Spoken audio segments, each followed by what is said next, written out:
Hi నమస్తే. Welcome to my YouTube channel free learning maths Telugu. ఈరోజు వీడియోలో మనం 9th డిసెంబర్ టెట్కి సంబంధించినటువంటి 2025 పేపర్లో షిఫ్ట్ 1 చూద్దాం. ఫస్ట్ క్వశ్చన్ చూస్తే మనకి కాంపౌండ్ ఇంట్రెస్ట్ సంబంధించి ఒక ప్రాబ్లం ఇచ్చాడండి. క్వశ్చన్లో ఏమన్నాడంటే పి అనే అమౌంట్ రెట్టింపు అంటే 2 టైమ్స్ అయింది. ఎన్ని ఇయర్స్లో అండి? 4 ఇయర్స్లో అయింది. అయితే ఇదే పి అమౌంట్ 8 టైమ్స్ ఎన్ని ఇయర్స్లో అవుతుంది అని అడుగుతున్నాడు. చాలా సింపుల్ కాన్సెప్ట్ అండి. సో ఇక్కడ 8ని ఎప్పుడు కూడా ఇక్కడున్న పవర్లో రాసుకోవాలి కాబట్టి 2 క్యూబ్ ఇంటూ 3గా రాసుకున్నాను. ఇక్కడ ఎంత పవర్ ఉంది? 3. ఇది ఎన్ని ఇయర్స్కి అండి? 4 ఇయర్స్కి. కాబట్టి 3 ఇంటూ 4 అంటే 12 ఇయర్స్ మన యొక్క ఆన్సర్ అవుతుంది. దీని కాన్సెప్ట్ విషయానికి వచ్చేసరికి కాంపౌండ్ ఇంట్రెస్ట్లో ఎప్పుడూ కూడా ఈక్వల్ టైం ఇంటర్వెల్లో అమౌంట్ అనేది సేమ్ ఎక్స్పోనెన్షియల్గా అవుతుంది. అంటే చూడండి, పి అనే అమౌంట్ 2p అవడానికి 4 ఇయర్స్ పట్టింది కాబట్టి మళ్ళీ డబల్ అంటే 4p అవడానికి ఎన్ని ఇయర్స్ అండి? ఇంకో 4 ఇయర్స్. మళ్ళీ డబల్ 8p అవడానికి ఇంకొక 4 ఇయర్స్. సో ఓవరాల్గా p కాస్త 8 టైమ్స్ అవడానికి 4 + 4 + 4 + 4 అంటే 12 ఇయర్స్ అవుతుంది. సో నెక్స్ట్ కొంచెం చూద్దామండి. ఈ వీడియో మొత్తం మీరు కంప్లీట్గా చూస్తే చాలా ట్రిక్స్ మీరు నేర్చుకుంటారు. స్కిప్ చేయకుండా మొత్తం వీడియో మొత్తం వాచ్ చేయండి. సో ఈ ప్రిపరేషన్ బట్టి మనం డిఎస్సి కూడా ఎలా ప్రిపేర్ అవ్వాలనేది ఒక అవగాహన కూడా మీకు ఏర్పడుతుంది. సో ఒక పుచ్చకాయ గోళాకారంలో ఉంది, అంటే స్పెరికల్ షేప్లో ఉంది. సో ఎప్పుడైతే ఇది స్పెరికల్ షేప్లో ఉందని చెప్పాడో మనకి దాని వ్యాసం ఎంత అన్నాడండి? 28 సెంటీమీటర్స్. అంటే నేను ఏం చేశానంటే ఈ విధంగా ఒక పుచ్చకాయని తీసుకున్నాను. ఇది స్పెరికల్ షేప్లో ఉంది కాబట్టి క్లియర్. సో దీని యొక్క వ్యాసం అంటే డయామీటర్ ఎంత అంటే 28. ఎప్పుడైతే డయామీటర్ 20 అయిందో నాకు రేడియస్ ఎంత అవుతుంది? అందులో హాఫే కదా. So 14 centimetres. అయితే ఇక్కడ ఒక మాట చెప్పాడు. ఏమన్నాడు? 1 సెంటీమీటర్ మందంలో దాని పై పొరను తొలగించాడు. అంటే ఇక్కడ ఉన్నటువంటి పై పొరని, సో ఈ విధంగా ఉన్నటువంటి ఈ యొక్క పై పొరను ఏమన్నాడండి? 1 సెంటీమీటర్ మందంలో తొలగించాడు. ఎప్పుడైతే 1 సెంటీమీటర్ మందంలో దీన్ని తొలగించాడు అంటే దాని అర్థం ఏంటి? రేడియస్ అనేది ఇక్కడ 1 సెంటీమీటర్ తగ్గుతుంది, ఇక్కడ 1 సెంటీమీటర్ తగ్గుతుంది. అంటే ఇప్పుడు ఆర్ వాల్యూ తొలగించగా వచ్చిన వాల్యూ మనకి ఏమవుతుందండి? 13 అవుతుంది. క్లియర్. సో ఎప్పుడైతే మనకి స్పష్టంగా ఆర్ వాల్యూ తెలిసిందో దాని యొక్క ఘనపరిమాణం ఈజీగా ఫైండ్ చేయొచ్చు. What is the volume of a sphere? So volume of a sphere is equal to 4/3 pi r cube. So ఇందులో నేను 4/3 అలాగే ఉంచేస్తున్నాను. ఆన్సర్లో నాకు పై ఉంది కాబట్టి పై వాల్యూ కూడా అలాగే ఉంచేస్తున్నాను. సో 6 బదులు 13 సబ్స్టిట్యూట్ చేస్తే 13 క్యూబ్. క్లియర్. సో మనకి స్పష్టంగా తెలుసు 13 క్యూబ్ అంటే ఎంత అండి? 2197. ఈ 2197 4తో మల్టిపుల్ చేస్తే మనకి ఎంత అవుతుందండి? 8788/3 ఇంటూ పై. సో ఆప్షన్లో ఈ విధంగా ఉంది కాబట్టి సో థర్డ్ ఆప్షన్ అనేది మన ఆన్సర్ అవుతుంది. నేను దాన్ని క్యాలిక్యులేట్ చేయట్లేదు. సో నెక్స్ట్ కొంచెం చూద్దామండి. x ఈజ్ ఈక్వల్ టు 2 + √3 అన్నాడు. సో మనకి స్పష్టంగా తెలుసు ఎప్పుడైతే x ఈజ్ ఈక్వల్ టు 2 + √3 అయిందో so 1/x is equal to మనకి ఏమవుతుందండి? ఈ వాల్యూ 2 - √3 అవుతుంది. అప్పుడు నాకు x + 1/x is equal to ఏమవుతుంది? 2 + √3, 2 - √3 అంటే 4. సో నాకు స్పష్టంగా మనకు ఒక మాట తెలుసు. x + 1/x is equal to ఎప్పుడైనా a అయితే సో x² + 1/x² వాల్యూ మనకి ఏమవుతుందండి? a² - 2. సేమ్ అదేవిధంగా ఇప్పుడు నాకు x² + 1/x² వాల్యూ నాకు ఏమవుతుందండి? 4² - 2 అంటే 16 - 2 అంటే 14 అవుతుంది. సో ఆప్షన్ 4 అనేది మన యొక్క ఆన్సర్. సో నెక్స్ట్ క్వశ్చన్ విషయానికి వస్తే అన్నింటిలోని బేస్ ఈక్వల్ ఉంది కాబట్టి ఎక్స్పోనెంట్స్ మనకి యాడ్ అవుతాయి కాబట్టి 1296 హోల్ పవర్ 0.2 + 0.02 + 0.03 అంటే ఈ వాల్యూ కాస్త నాకు ఏమవుతుందండి? 1296 హోల్ పవర్ 0.25. 0.25 మనం కదా రాస్తే 1/4గా రాసుకోవచ్చు కాబట్టి 1296 అంటే మనకి ఏం తెలుసు? 6/4 హోల్ పవర్ 1/4 అంటే ఈ వాల్యూ నాకు ఏమవుతుందండి? 6 అవుతుంది. ఇక్కడ ఈ ఆప్షన్స్లో మనం గమనిస్తే ఫస్ట్ ఆప్షన్ కాదు, సెకండ్ ఆప్షన్ కాదు, థర్డ్ ఆప్షన్ కాదు. ఇక్కడ ఫస్ట్ ఆప్షనే మనకు ఆన్సర్ అవుతుంది. అవునో కాదో చెక్ చేద్దాం. సో 1/2 - 1/3 అంటే మనకి ఏమవుతుందండి? సో ఎల్సిఎం 6 అవుతుంది. 3 - 1 అంటే 1 అవుతుంది. సో నాకు ఏ వాల్యూ 1/6 అవుతుంది. కానీ నాకు క్వశ్చన్లో ఏమన్నా దీన్ని హోల్ పవర్ -1 అన్నాడు కాబట్టి 1/6 హోల్ పవర్ 1/6 అంటే 6 అవుతుంది. కాబట్టి ఆప్షన్ 1 అనేది నా యొక్క ఆన్సర్ అవుతుంది. నెక్స్ట్ ప్రాబ్లం చూస్తే ఈ క్రింది వాటిలో పర్ఫెక్ట్ స్క్వేర్ కానీ ఇది ఏంటి అని అడుగుతున్నాడు. సో జనరల్గా పర్ఫెక్ట్ స్క్వేర్ అవునో కాదో చెక్ చేసుకోవడం కోసం మనకి ఒక 4-5 ట్రిక్స్ వాడుతాం. Unit digit trick, last unit digit, last 2 digits, అదేవిధంగా డిజిటల్ సమ్, అదేవిధంగా డివిజిబిలిటీకి సంబంధించిన ఒక టెక్నిక్. ఈ అన్నిటిని ఏ టెక్నిక్ వాడినా ఈ 4 ఆప్షన్స్ దాన్ని సాటిస్ఫై చేస్తున్నాయి. అంటే చాలా అద్భుతమైన పేపర్ ఇచ్చాడండి. కాబట్టి ఇప్పుడు నేను ఏం చేస్తున్నానంటే దీన్ని మనం సాధారణంగా ఒక షార్ట్ కట్ వాడతాం. ఆ షార్ట్ కట్ దేనికి? ఓన్లీ పర్ఫెక్ట్ స్క్వేర్ నెంబర్స్కి. ఇప్పుడు ఆ షార్ట్ కట్ని దీన్ని అప్లై చేసి అవునా కాదని డిజిటల్ సమ్లో చెక్ చేస్తున్నాను. సో ఫస్ట్ వన్ చూద్దాం. 5776కి నేను స్క్వేర్ రూట్ ఫైండ్ చేశాను అనుకోండి. ఇది పర్ఫెక్ట్ స్క్వేర్ అయితే మనం వాడే ట్రిక్ ఏంటండి? ఇక్కడ లాస్ట్ 2 డిజిట్స్ తీసుకుంటాం. సేమ్ ఇక్కడ యూనిట్ ప్లేస్లో మనకు 6 ఉంది కాబట్టి మనకు వచ్చేటటువంటి యూనిట్ ప్లేస్లో 4 అయినా రావచ్చు, 6 అయినా రావచ్చు. క్లియర్? సో ఈ 57 అనేది ఏ 2 వరుస సంఖ్యల యొక్క లబ్ధానికి దగ్గరగా ఉంది, ప్రొడక్ట్కి దగ్గరగా ఉందో చూద్దాం. సో 7 56. క్లియర్? కాబట్టి ఈ ఆన్సర్ నాకు 74 అయినా అవ్వచ్చు, లేదా 76 అయినా అవ్వచ్చు. కానీ ఇక్కడ 56తో పోలిస్తే 57 ఎక్కువ కాబట్టి నా యొక్క ఆన్సర్ 76 అవ్వచ్చు. అంటే 5776 అనేది పర్ఫెక్ట్ స్క్వేర్ అయితే దీని యొక్క స్క్వేర్ రూట్ ఏమొస్తుందండి? 76 వస్తుంది. క్లియర్?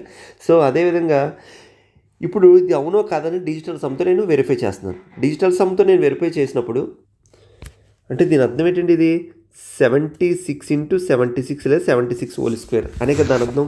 ఇప్పుడు నేను డిజిటల్ సమ్ను వెరిఫై చేస్తే చూడండి, నాకు 5 + 7 నాకు ఏమవుతుందండి? 12.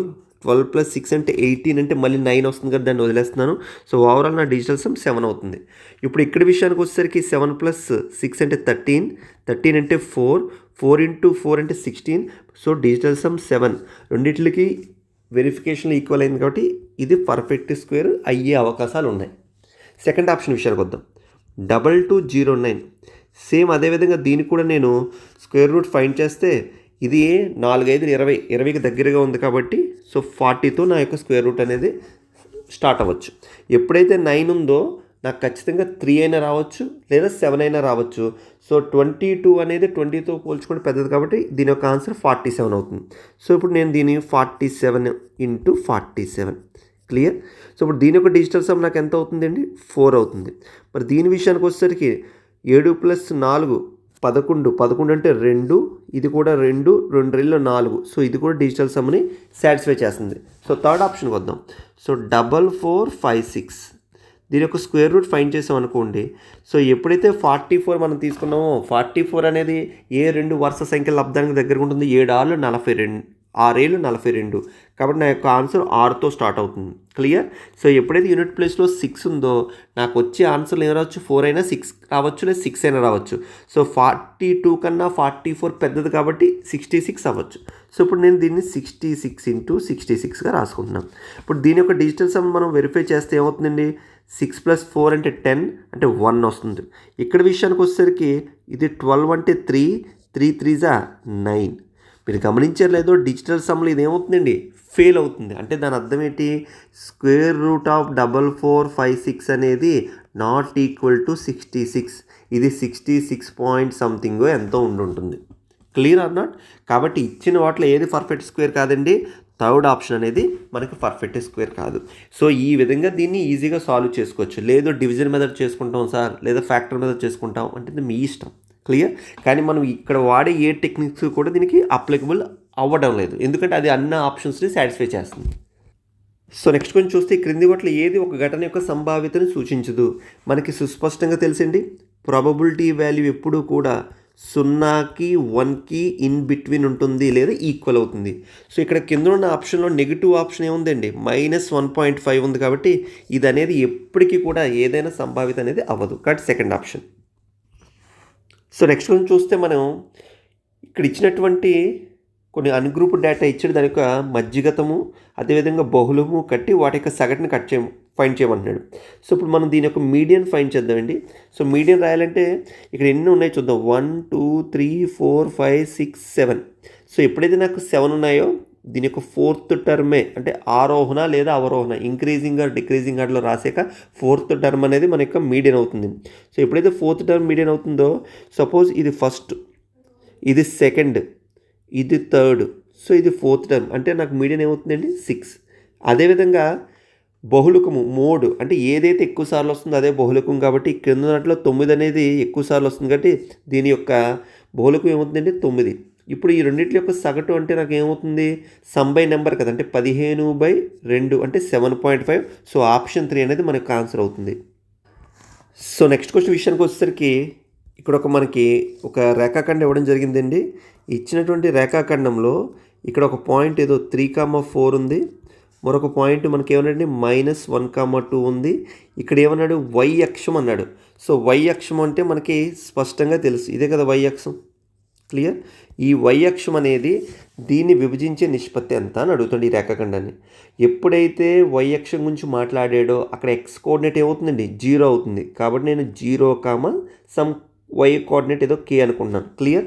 సో దీని యొక్క రేషియో కావాలి కాబట్టి నేను చాలా సింపుల్ ఓన్లీ x కోఆర్డినేట్స్నే మనం తీసుకొని సాల్వ్ చేస్తాం. ఇది x కోఆర్డినేట్ 3, ఇక్కడ 0, ఇక్కడ -1. సో దీన్ని మనం చేయాల్సింది ఏం లేదు, 3 - 0 0 -1 అంటే +1. కాబట్టి మన ఆన్సర్ ఏమవుతుందండి 3:1. 4th ఆప్షన్ అనేది మన యొక్క ఆన్సర్ అవుతుంది. సో నెక్స్ట్ క్వశ్చన్ విషయానికి వచ్చేసరికి -1,2 బిందువు గుండా పోతూ 3 వాలుగా గల సరళరేఖ సమీకరణం ఏంటని అడుగుతున్నాడు. సో మనకి స్పష్టంగా తెలుసు y - y1 = m × x - x1. కాబట్టి ఇక్కడ y - 2 = 3 × x - 1. సో ఇప్పుడు నాకు ఈ వాల్యూస్ని ఒక పక్క తీసుకొచ్చారనుకో ఈ ఈక్వేషన్ ప్రకారం y ఈ 3x కాస్త ఇటు పక్క వస్తే -3x అవుతుంది. సో ఇక్కడ -3 ఈ -3 కాస్త ఇటు పక్క వస్తే +3 అవుతుంది కాబట్టి +1 = 0. కాబట్టి y - 3x + 1 = 0 అంటే ఆప్షన్ 1 అనేది మన యొక్క ఆన్సర్ అవుతుంది. సో నెక్స్ట్ ప్రాబ్లం మనకి ట్రిగ్నోమెట్రీకి సంబంధించి ఇవ్వడం జరిగిందండి. సో ఇలాంటి ప్రాబ్లమ్స్ నేను ట్రిగ్నోమెట్రీ కాన్సెప్ట్ చెప్పినప్పుడు ట్రిక్స్ కూడా చెప్పాను. సో మనం జనరల్గా దీన్ని సాల్వ్ చేసుకోవాలంటే ఫస్ట్ నెంబర్ ఆఫ్ టర్మ్స్ ఎన్ని ఉన్నాయో మనం ఫైండ్ చేద్దాం. ఏ విధంగా మనం నెంబర్ ఆఫ్ టర్మ్స్ ఫైండ్ చేస్తాం, ఇందులో ఫస్ట్ టర్మ్ 5, లాస్ట్ టర్మ్ 90 కాబట్టి నెంబర్ ఆఫ్ టర్మ్స్ కావాలంటే 90 - 5, ప్రతి దాని యొక్క డిఫరెన్స్ 5 అవుతుంది కాబట్టి /5. క్లియర్? సో 85/5 అంటే 17, బట్ ఫస్ట్ టర్మ్ కూడా యాడ్ చేస్తున్నాం కాబట్టి మొత్తం నాకు 18 టర్మ్స్ వస్తాయి. క్లియర్? ఈ 18 టర్మ్స్లో నేను ఏం చేస్తున్నానంటే 16 టర్మ్స్ ఒక పేరు గాను, ఇందులో ఒక టర్మ్ డిఫరెంట్గా ఉంటుంది. అదేమీ లేదు, ఒకటి 90 degrees అవుతుంది, ఒకటి 45 degrees అవుతుంది. ఇప్పుడు విషయానికి వస్తే ఎప్పుడైనా సరే sin² 5 + sin² 85 ఆల్వేస్ 1. ఆల్రెడీ మనకు తెలుసు ఎప్పుడైతే a + b = 90 degrees అయిందో so sin a + sin b value ఏమవుతుందండి నాకు 1 అవుతుంది. sin² a + sin² b value is always 1. Same అదేవిధంగా నెక్స్ట్ నేను ఏం రాయొచ్చు sin² 10. సో sin² 90 వాల్యూ కూడా నాకు ఏమవుతుందండి 1. క్షమించాలి, sin² 10 + sin² 80 వాల్యూ కూడా నాకు ఏమవుతుందండి 1 అవుతుంది. సో ఈ విధంగా మనం ఏం రాసుకోవచ్చు 16 టర్మ్స్ రాసుకోవచ్చు. ఇందులో డిఫరెంట్గా ఉండేది ఏంటి, ఒకటి 45 degrees, ఇంకోటి 90 degrees. ఈ రెండు దేనికి జత అవ్వదు, అంటే కాంప్లిమెంటరీ యాంగిల్స్ ఏది దీనికి రాదు. క్లియర్? సో ఇప్పుడు ఈ విధంగా చూస్తే 16 టర్మ్స్ని /2 చేస్తే 8, అంటే దీని వాల్యూస్ నాకు ఏమవుతుందండి ఓవరాల్గా 8 వస్తుంది. క్లియర్? సో sin 45 వాల్యూ ఎంతండి మనకి 1/√2 హోల్ స్క్వేర్ కాబట్టి 1/2. క్లియర్? అదేవిధంగా sin 90 వాల్యూ ఎంత నాకు 1, కాబట్టి నా వాల్యూ అవుతుందండి 8 + 1 9. సో 9 + 1/2 అనేది నా ఆన్సరు. సో ఆప్షన్స్ ప్రకారం చూస్తే 19/2. సో ఆప్షన్ 2 అనేది మన యొక్క ఆన్సర్ అవుతుంది. సో నెక్స్ట్ ప్రాబ్లం చూద్దామండి. సో ఇది ట్రిగ్నోమెట్రీ హైట్స్ అండ్ డిస్టెన్స్ సంబంధించి ఇవ్వడం జరిగింది. ఒక ఏరోప్లేను ఎగురుతుందండి, ఎంతండి భూమి నుండి 1 కిలోమీటర్ ఎత్తులో క్షితిజ సమాంతరంగా ఎగురుతున్న ఒక విమానాన్ని ఒక పరిశీలకుడు 60 degrees ఊర్ధ్వ కోణంతో పరిశీలించాడు. అంటే నేను ఏం చేస్తున్నానంటే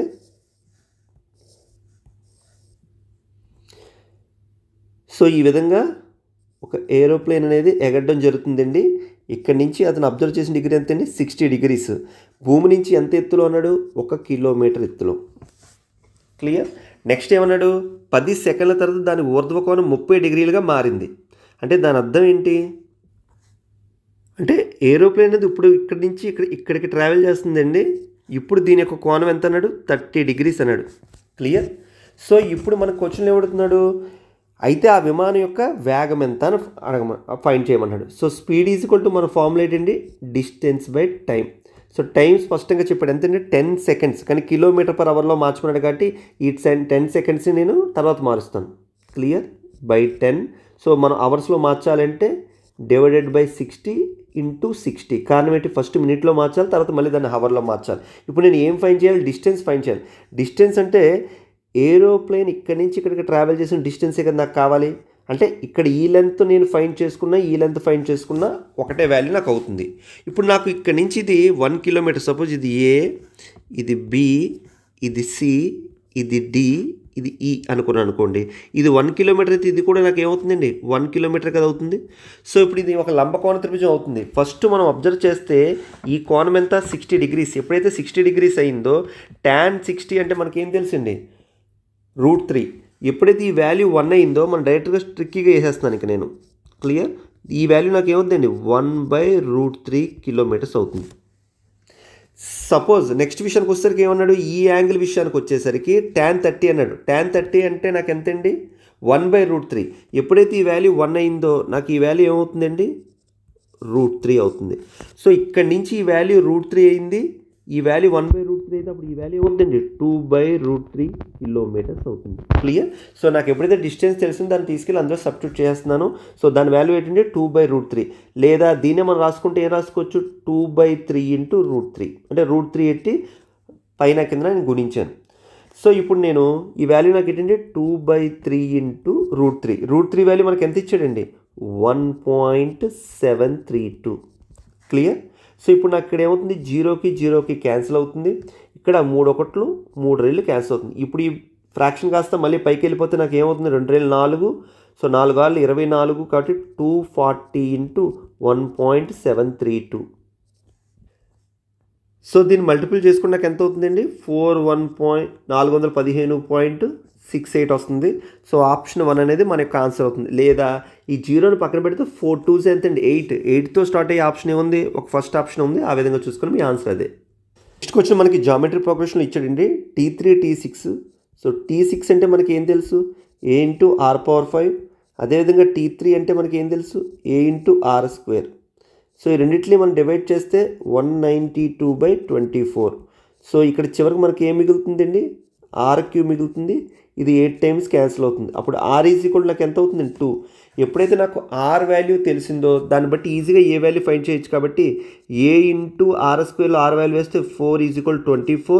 అప్పుడు ఏ వాల్యూ నాకు ఏమవుతుందండి? 6. సో ఏ వాల్యూ తెలుసు, R వాల్యూ తెలుసు కాబట్టి నేను T10 కట్టాలంటే T10 = A into R⁹. So 6 into 2⁹. దీన్ని రాస్తే 3 ఇంటూ 2⁻10 అంటే 1024 ఇంటూ 3 అంటే 3072. సో ఆప్షన్ 4 అనేది మన యొక్క ఆన్సర్ అవుతుంది. సో నెక్స్ట్ ప్రాబ్లం పాలినామియల్ ఇవ్వడం జరిగిందండి. దీని యొక్క ఫ్యాక్టర్ 2x - 1 అడిగితే మరొక ఫ్యాక్టర్ ఎంత అని అడుగుతున్నాడు. చాలా సింపుల్ అండి. దీనికోసం ఏ వాల్యూలు అన్నింటిని ఫైండ్ చేయొద్దు. సో ఇక్కడ నాకు ప్రొడక్ట్ ఆఫ్ ఫ్యాక్టర్స్ కావాలంటే నాకు ఏమవుతుందండి? సపోజ్ ఆల్ఫా కమ్మ బీటా అనే 2 ఫ్యాక్టర్స్ అయితే ప్రొడక్ట్ ఏమవుతుంది? ఆల్ఫా బీటా = C/A అంటే -2/2 అంటే -1. క్లియర్? ఆల్రెడీ ఆల్ఫా వాల్యూ ఇక్కడ నాకు ఏమవుతుంది? x = 1/2 అంటే ఆల్ఫా వాల్యూ 1/2 అయింది. ఇప్పుడు బీటా వాల్యూ ఏమైతే నాకు -1కి సమానం అవుతుంది? ఏమవ్వాలండి? -2 అయితేనే నాకు -1కి సమానం అవుతుంది. ఎప్పుడైతే బీటా వాల్యూ -2 అయిందో అంటే x = -2 అయితే అప్పుడు x + 2 నాకు ఏమవుతుందండి? 0. కాబట్టి ఆప్షన్ 4 అనేది మన యొక్క ఆన్సర్ అవుతుంది. సో నెక్స్ట్ ప్రాబ్లం చూద్దాం. 2x + 3y = 13, x + y = 6. Suppose x and y బదులు ఏదైనా ఒక వాల్యూ సబ్స్టిట్యూట్ చేస్తే ఈ కండిషన్ సాటిస్ఫై చేస్తా చూద్దాం. ఇప్పుడు ఆడ్ నేను 2 3లుగా రాసుకోవచ్చు కదా. ఆ విధంగా రాసుకుంటే ఇక్కడ నాకు మీరు గమనిస్తే నేను x బదులు 2 అదేవిధంగా y బదులు 3s అనుకోండి. ఈ ఈక్వేషన్ సాటిస్ఫై చేస్తుందో చూద్దాం. 2 2 4 3 3 9. క్లియర్? అయిపోయింది ప్రాబ్లం. అంటే x బదులు ఎంత వేస్తున్నానండి? నేను 2 వాల్యూ సబ్స్టిట్యూట్ చేస్తున్నాను. y బదులు ఎంత వేస్తున్నాను? 3. సో నాకు ఏం కావాలి? 8x³ అంటే 8 ఇంటూ 2³ అంటే 8 ప్లస్ అదేవిధంగా నాకు y³ అంటే 27 ఇంటూ 3³ అంటే 27. సో 8 8 ఎంతండి? 64 ప్లస్ 27 27 729. సో 729 + 64 అంటే 793. సో ఆప్షన్ 3 అనేది మన యొక్క ఆన్సర్ అవుతుంది. సో నెక్స్ట్ ప్రాబ్లం చూద్దామండి. ఆల్రెడీ మనం చేసినటువంటి మాక్ టెస్ట్లోని ప్రీవియస్ పేపర్లో ఇచ్చిన డైరెక్ట్ క్వశ్చన్ అండి ఇది. క్వశ్చన్లో ఏమన్నాడు?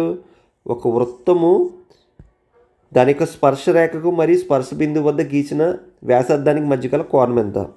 సపోజ్ నేను ఒక వృత్తం తీసుకున్నాను, దీనికి ఇలా ఈ విధంగా ఒక ట్యాంజెంట్ లైన్ గీసానండి. సో దీనికి అంటే వ్యాసార్థానికి దీనికి ఉన్న కోణం ఎంత అండి? ఎప్పుడు 90 డిగ్రీలు. సో ఆప్షన్ 2 అనేది మన యొక్క ఆన్సర్.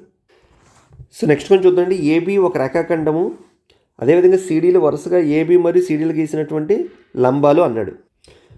సో ఇక్కడ మనకి ఏమని చెప్పారండి? బీడీ అనేది ఒక రేఖాఖండంగా చెప్పడం జరిగింది.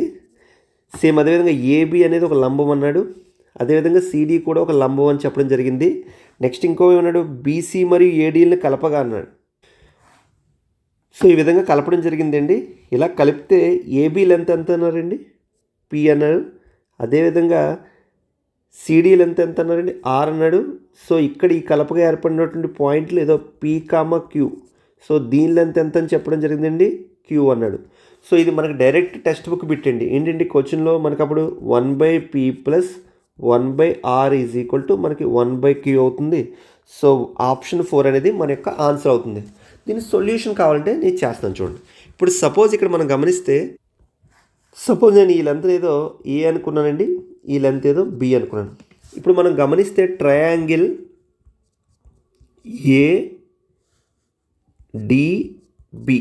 ADB is similar to triangle PDQ. Clear? ఎప్పుడైతే ఈ రెండు ట్రయాంగిల్ సిమిలర్గా ఉన్నాయో వాటి కరస్పాండింగ్ సైడ్స్ ఎలా ఉంటాయండి? ప్రపోర్షనల్లో ఉంటాయి, అంటే ఒకే నిష్పత్తిలో ఉంటాయి. కాబట్టి నేను ఏం చేస్తున్నాను, సో ఇక్కడ నాకు దీని యొక్క సైడ్ బిగ్ సైడ్ చూసుకుంటే ఏమవుతుంది? నాకు ఈ వాల్యూ A+B/, ఒకవేళ మీకు అర్థం అవ్వాలంటే ముందు అసలు రేట్ రాస్తున్నాను. ఇక్కడ కరస్పాండింగ్ సైడ్ అంటే ఏమవుతుంది? DB/DQ = AB/PQ. క్లియర్? ఇక్కడ నాకు DB అంటే ఏమవుతుందండి? A+B/DQ అంటే B = అదేవిధంగా ఇక్కడ నాకు AB అంటే ఏమవుతుందండి? P/PQ అంటే Q. క్లియర్? సేమ్ అదేవిధంగా ఇక్కడ చూస్తే ఇంకో ట్రయాంగిల్ ఉంది. Triangle CBD is similar to triangle PBQ. Clear? So ఇక్కడ కూడా మనం రాసుకోగలిగితే ఏం రాసుకోవచ్చండి? BD/BQ = సేమ్ ఇంకా నాకు ఇంకే లెంత్ CD కదా, CD/PQ. Corresponding sides are in same ratio. అనురూప భుజాలు ఒకే నిష్పత్తిలో ఉంటాయి. సో BD వాల్యూ మనకి ఎంత అండి? ఇక్కడ A+B/BQ అంటే A = CD వాల్యూ అంటే R/PQ వాల్యూ అంటే Q. క్లియర్? ఇప్పుడు ఇది ఒక ఈక్వేషన్ 1 అనుకున్నాను, ఇది ఈక్వేషన్ 2 అనుకున్నాను. ఇప్పుడు ఈ రెండిట్ల వాల్యూని నేను కొంచెం మార్చి రాసి యాడ్ చేస్తున్నాను. అంటే దీన్ని ఏం రాస్తున్నానంటే Q/P = B/A+B. అదేవిధంగా దీన్ని కూడా రాస్తే Q/R = A/A+B. క్లియర్? ఇప్పుడు దీని 1 దీని 2 అనుకుని రెండింటిని యాడ్ చేసినప్పుడు నాకు ఏమవుతుంది? Q/P + Q/R = A+B అనేది కామన్గా ఉంటుంది. ఇక్కడ కూడా నాకు A+B అవుతుంది. ఈ రెండు వాల్యూ క్యాన్సిల్ అయితే నాకు ఏమవుతుంది? వాల్యూ 1 అవుతుంది. సో Q కామన్ తీస్తే నాకు 1/P + 1/Q = 1/R. సో ఈ విధంగా ఈ ప్రాబ్లమ్ని మనం సాల్వ్ చేసుకోవచ్చు. బట్ ఇది క్వశ్చన్ టెక్స్ట్ బుక్లో డైరెక్టర్ బిట్టు మీరు డైరెక్ట్గా ఆన్సర్ పెట్టేయాలి. ఎందుకంటే కొన్ని క్వశ్చన్స్ మనం ప్రాక్టీస్లో మైండ్లో పెట్టుకోవడం చాలా అవసరం. లేదంటే ఇదిగో దీని యొక్క సొల్యూషన్ ఇది. క్లియర్? సో దీంతో మనం ఈ యొక్క పేపర్ కంప్లీట్ చేసుకున్నామండి. అదేవిధంగా నెక్స్ట్ వీడియోలో మరొక పేపర్తో కలుద్దాం. Thank you.